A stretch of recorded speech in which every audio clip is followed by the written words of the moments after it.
Hello students, now we shall look at the types of wind turbines. So basically there are two types of wind turbines which are successfully operated so far. One is horizontal shaft wind turbine, that is normally what you see nowadays, and the second one is a vertical shaft wind turbine. So the horizontal shaft wind turbine, the wind flow is created as an effect of solar energy which creates low and high pressure regions on the earth due to uneven heating. This wind is used to run a windmill, which in turn drives the generator to produce the electricity.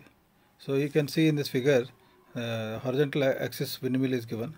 So the supporting structure, what is given, control building and supporting structure, is a tall building it is, a tall structure, and that on the top there is a nacelle in which the gearbox and generator is located, nacelle, and you have got a shaft.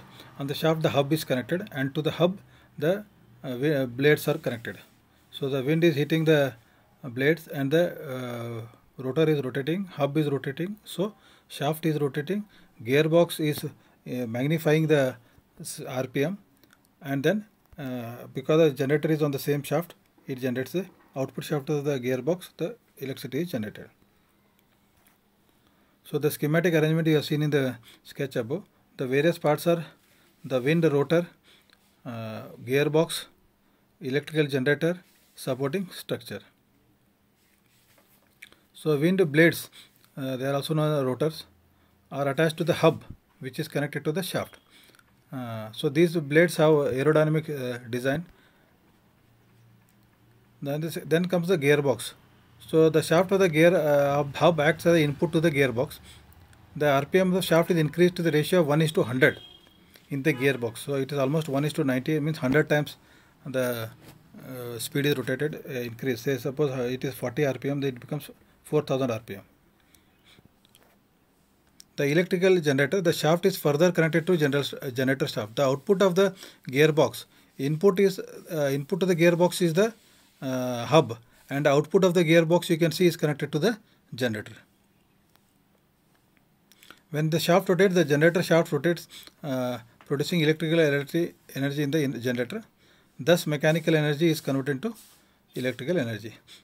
Then you have got the supporting structure is designed to withstand the wind load, because they are located at a very high altitude, around 100 meters above. So they have to be designed well and constructed well so that they can withstand the load.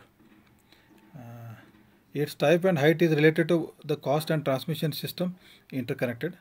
Horizontal axis wind turbines are mounted on towers so as to be above the level of turbulence and other ground related effects.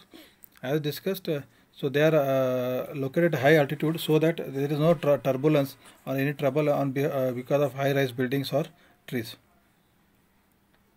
So HAWT, horizontal axis wind turbine, they require a yaw control so that on the horizontal axis the nacelle can be moved so that the wind is facing the turbine blades. So the rotor is facing the wind. Then horizontal axis wind turbines are more common than vertical axis wind turbines, since they have better performance coefficient. So their performance is better.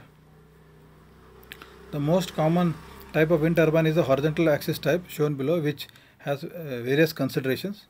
They are so called because the axis of rotation of the blades is in the horizontal position.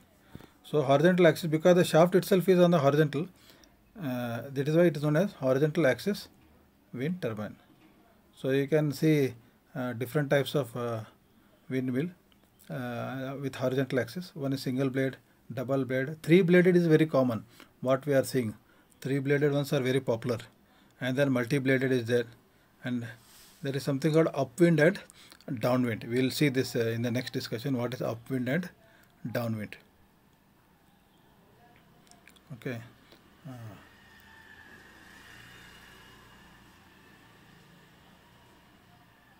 So wind turbine design includes number of blades, like how many blades are required, 1, 2, 3. Then rotor orientation, whether it is facing the wind or opposite to the wind, that is upwind and downwind. Then blade material, construction method and profile. Power control via aerodynamic control, stall control and variable pitch blades, fixed and variable rotor speed, synchronous and asynchronous generator. Generators also you got two types, synchronous as well as asynchronous. So now we shall, having seen the HAWT, the horizontal axis wind turbine, now we shall see VAWT, that is vertical axis wind turbine. So you can see that Daricius wind turbine. So this vertical axis wind turbine design was developed in the late 1920s, early 1930 by French engineer Georges Daricius. His machine has 2 to 3 C-shaped rotor blades that resemble handheld egg beaters. So you have got in our house you are using that egg beater, na? This same design you can see. Vertical axis are now pretty rare. They are not very common. So you can see here you have got this C-shaped rotor blades. 2 or 3 blades are there. Then the rotor diameter is given, rotor height is given, and fixed pitch rotor blade. And bottom you have got the gearbox and then the generator. There is one more type that is known as 7S type wind turbine. There is another type turbine of vertical axis which is known as 7S type of wind turbine. It is called because again the axis of rotation of the blade is in a vertical position. So there are two types you can see in 7S also. 7S and Daricius. So 7S uses drag force to create the rotation of the shaft. You can see the wind sketch and given in the figure. And Daricius uses the lift forces. So one uses the drag forces, another uses the lift forces to create the rotation of the shaft. The only advantage is they can be there is no need for any fixing of any direction. Okay, they do not have to be faced in any particular direction with respect to the wind. These machines will work equally effective irrespective of the wind direction. So there is no like yaw control and all is not required. These types of machines, turbines, have not been exploited to great scale, but Daricius machines could be used more in the future. So far, these are not very popular, but in future, the research is going on, and these may become more commercially viable, and thus you will find a lot of installation of this Daricius type of wind turbines.